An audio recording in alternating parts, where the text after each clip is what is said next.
Welcome back to All Feelings Are Good and Right, a guide to intelligent living. Today we'll be covering Chapter 7, Self and Other.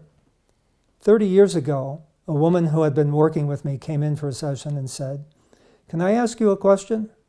It's a question I've been asking all of my friends. I responded, "Sure, what is it?" She then asked, "What is the meaning and purpose of life?" Profound question. I asked her for a quiet moment to sit with the question and see what would come as an answer. After about a half a minute or so, this is what came to mind. The meaning and purpose of life is to find right relationship to self and other, and to expand consciousness of self to include all. I was so impressed with the question and the answer that came to mind that I began to ask this question to everyone who came to see me for counseling or psychotherapy. Nearly 100% of those I asked came up with something like this. The meaning and purpose of life involves sharing with others. It involves love and learning. It involves making a contribution, making the earth a better place to live. The answer was always positive and always included a sense of community. I would then ask if they thought they were living the meaning and purpose of life as they understood it. If the answer was no, I suggested that it would be no surprise that they might be feeling disappointed, distressed, depressed, or maybe anxious. Let's look at what self and other means. Self is who I think I am. I'm aware of my preferences, my likes, my dislikes, making choices based on what I think is in my best interest, although it may not always be. I typically pursue pleasure to avoid pain and enjoy myself having fun or doing meaningful activities. So then, what is other? Other involves everything and everyone that is not me, as I just described. Interestingly, other also involves a part of ourselves that is hidden, that we are not conscious of in our daily activities. This part of ourselves is called the unconscious. The unconscious contains within it feelings and memories from the past, either forgotten from lack of use or repressed due to their threatening nature. Like out of sight, out of mind. The reality is, however, out of sight and into the unconscious mind. Another way to say this is that we find no use for these memories and these images. We throw them into the so-called garbage bin to be taken away. But what happens is they get stored in the basement, locked away in a cabinet. Sometimes they get buried underneath the basement floor if they're extremely bothersome or threatening to our self-image. Rather than treating these thoughts and stories as garbage, it's better to think of these unwanted contents as compost. Everything that we experience in our lives can contribute to our growth and development as human beings if understood and worked with meaningfully. The unconscious is also known as the place where dreams come from. Every evening, we go into a state of unconsciousness when we're asleep. While unconscious, there is an awakened dream writer, that part of us that's writing the stories we call dreams. Now, where do these dreams come from? Where does the desire to tell stories come from? The instinct or drive to tell stories comes from another part of the unconscious that Carl Jung called the collective unconscious. This is the part of the unconscious that we share in common as human beings. It's that part of us that produces ancestral folk tales, fairy tales, and the myths. Here's an analogy to explain these three parts of the psyche meaning mind. You could say that we human beings are like icebergs floating in the ocean. Now there's the visible part of the iceberg, which represents our conscious self. And there's the invisible part of the iceberg, which represents the personal unconscious. The personal unconscious plays a significant role in moving us around in our daily lives, like the iceberg in the ocean, to different places and different situations. If you've ever watched icebergs, and I have, icebergs in the ocean, you've noticed that sometimes they turn and twist, sometimes they tumble upside down and come right back up again, like someone in a kayak rolling over, going underwater, and then popping back up. When this upside-down movement happens, that's when the unconscious has momentarily taken over our behaviors and communications. There is the familiar notion of the Freudian slip. This reversal happens when you find yourself saying, "Gee, I don't know why I said that," or "I wish I hadn't said that." It also results in producing the content for the internal movies we call dreams. Now, what's the analogy for the collective unconscious?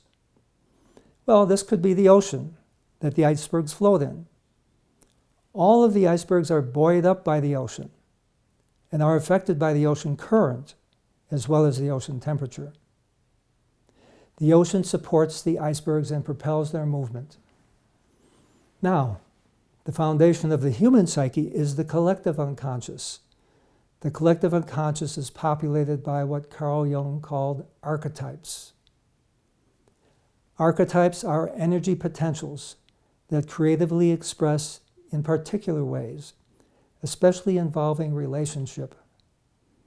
We have the archetype of the mother, the archetype of the father, the archetype of the child, and there's the archetype of the parent-child relationship. Each has their own respective role and expected behaviors. Books and movies and plays are based on these well-known patterns of relationship. For example, the archetype of the hero, Luke Skywalker in Star Wars. The archetype of the villain, Darth Vader. And the archetype of the wise old man, Obi-Wan Kenobi. And then there is another special archetype called the self. Every book, stage play has its own characteristics interacting with each other based on these archetypal relationships.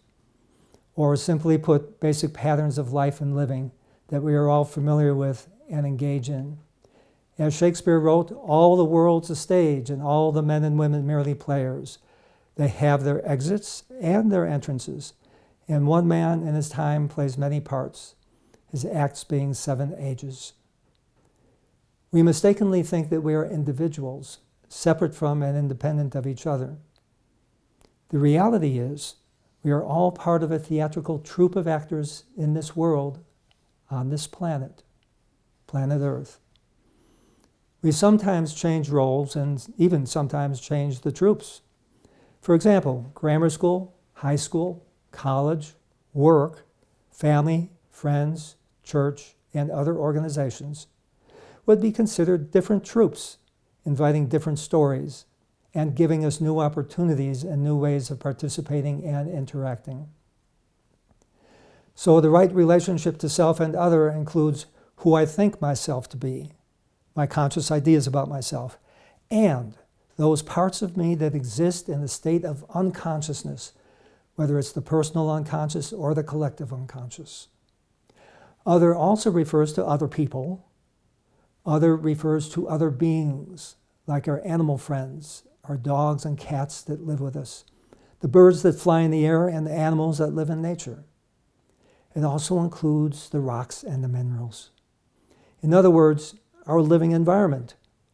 And it deeply matters how we treat the air, the water, and how we treat the land. At this time in history, there's a very serious and significant challenge to relate to our environment in a way that shows both understanding and respect, contributing to our survival as a species on this planet. Now, for the mysterious part of the answer to the question of meaning and purpose. What does it mean to expand consciousness of self to include all? It means that you realize you are a unique human being, and you also realize that you are a family member. You are a part of a community, whether it's a school, church, club, neighborhood, a village, or a city. You live in a particular country, and you are a living creature, an organism among countless organisms on planet Earth. You are one of the millions of species on the planet. So to expand consciousness of self to include all means that you realize you don't exist separate from and independent of your environment. You are not separate from the whole. You are an expression of the totality of life itself. We might say that we are part of nature, but it really is more accurate and correct to realize that you are nature, living in a particular time-space point, called maybe Sam or Sally, Mary or Mike. To think you are separate from the world, the earth, and its environment is like a drop in the ocean saying, "Oh gee, look at me, I'm different from the ocean." No, sorry, you are the ocean. And yes, you are also a drop in the ocean. It's really both and not either or. It's useful to realize that we do live on a storytelling planet. Our stories involve conflict. Without conflict, we don't have a story. The story presents a situation, and then it presents a challenge to the situation. It ends with a resolution to that challenge. We can say that having conflict is a natural part of life experience. It's a natural part of living on planet Earth. Unfortunately, when we are very young, we are taught that there is such a thing as life happily ever after. Well, I think that sets us up for disappointment and potentially feeling a loss of self-esteem because we think that if we have conflict, we must have done something wrong. Not necessarily. Sometimes, yes, but certainly not all the time. In fact, not most of the time. Conflict is a natural and expected part of life. Happiness in life comes from finding meaningful and beneficial resolutions to conflict, as in the case in most every story. It is an essential part of our growth, development, and the expansion of consciousness. Even the simple things that we do involve conflict. When you go to a restaurant and you order some food, there's a conflict. The conflict might be around which of the menu items are going to be the most pleasing or perhaps the healthiest. Living life fully involves encountering or meeting a series of conflicts that challenge us to find successful resolutions. In doing so, we mature into fully developed human beings, living at our highest potential. So now let's return to one of the major principles in Chapter 1, feelings and emotions. No word, statement, event, situation, or person ever creates a feeling in us. It's how the mind or the brain interprets the words and the statements, the situations that create the feeling. This often occurs as a reaction to something largely being influenced by unconscious factors. Remember, the origin of a feeling is a thought or a series of thoughts, not necessarily in our full consciousness. When the iceberg flips over and the unseen part becomes visible, that's when our unconscious patterns in the form of complexes momentarily take over. Most people have heard of complexes such as an inferiority complex, a superiority complex, a mother complex, or a father complex. These complexes arise from the wounded parts of ourselves that need healing. Healing comes through understanding and acknowledging compassionately these uncomfortable, painful feelings activated by unpleasant or painful memories stored in the personal unconscious. What moves these painful feelings and memories into the personal unconscious is what we call a defense mechanism. Defense mechanisms also reveal what is stored in the personal unconscious. It can help to have a basic understanding of the defense mechanisms that are a major part of the mind's dynamic operation every day. Defense mechanisms have the function of protecting our self-image and our self-esteem so that we can more comfortably participate in our social activities. You might find different lists of defense mechanisms online. The original list put together by Anna Freud consisted of 10 defense mechanisms.